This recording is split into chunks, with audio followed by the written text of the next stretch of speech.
How do you avoid this escalating? How do you avoid this escalating into a trade war? Well, we'll have to see. You know, when we're behind on every single country, trade wars aren't so bad. Do you understand what I mean by that?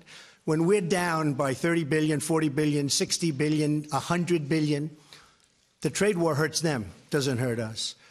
So we'll see what happens. You know, you can also take it, in some cases, we lose on trade, plus we give them military, where we're subsidizing them tremendously. So not only do we lose on trade, we lose on military. So, and hence we have these massive deficit numbers in our country. We're going to straighten it out, and we'll do it in a very loving way. It'll be a loving way. They'll like us better, and they will respect us much more. Because even they say, right now, they say, we can't believe we've gotten away.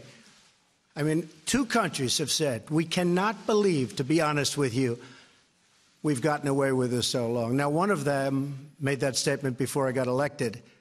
He said, I can't believe I made that statement before I got elected. But it's one of those things. We have to straighten it out.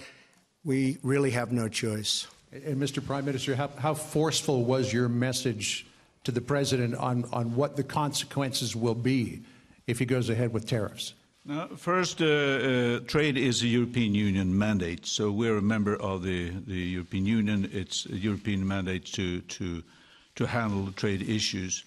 But as a member of the European Union, I think it's important for us to try to find a way to cooperate between the European Union and the United States.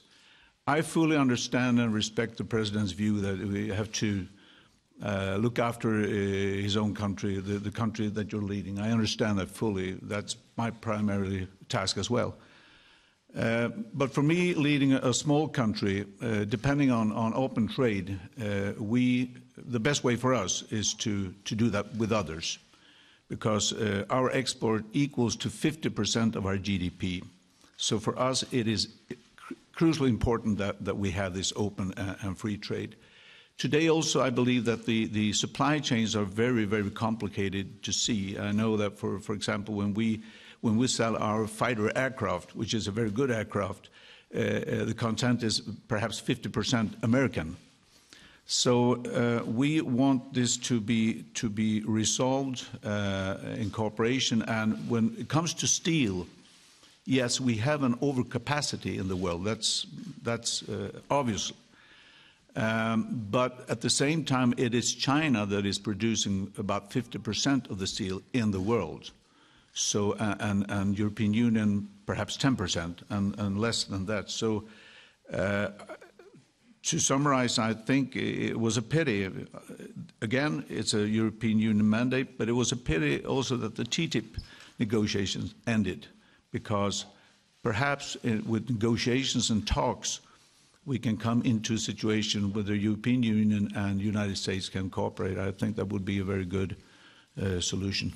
Just to add maybe a little bit further, if you talk China, I've watched where the reporters have been writing 2% of our steel comes from China. Well, that's not right.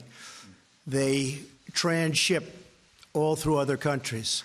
And you'll see that a country that doesn't even have a steel mill is sending us 3% steel for our country. And many countries are doing it, but it comes from China. So China doesn't send us 2%. They send us a much, much higher level than that. But it's called transshipping. So it doesn't look good when it all comes out of China, so they send it through other countries, and it comes to us. And it's putting our steel mills out of business. Our aluminum mills are going out of business. And we need steel, and we need aluminum. And, you know, there's a theory that if a country doesn't have steel, it doesn't have a country. And it's true. So this is more than just pure economics. This is about defense. This is about the country itself. But again, remember this, we lose $800 billion a year in trade. And I think I was elected at least partially on this issue. And I've been saying it for 25 years. Our country's been taken advantage of by everybody. By everybody, almost everybody. And we cannot let that happen any longer, not for our companies and not, most importantly, for our workers. So we're not going to let it happen.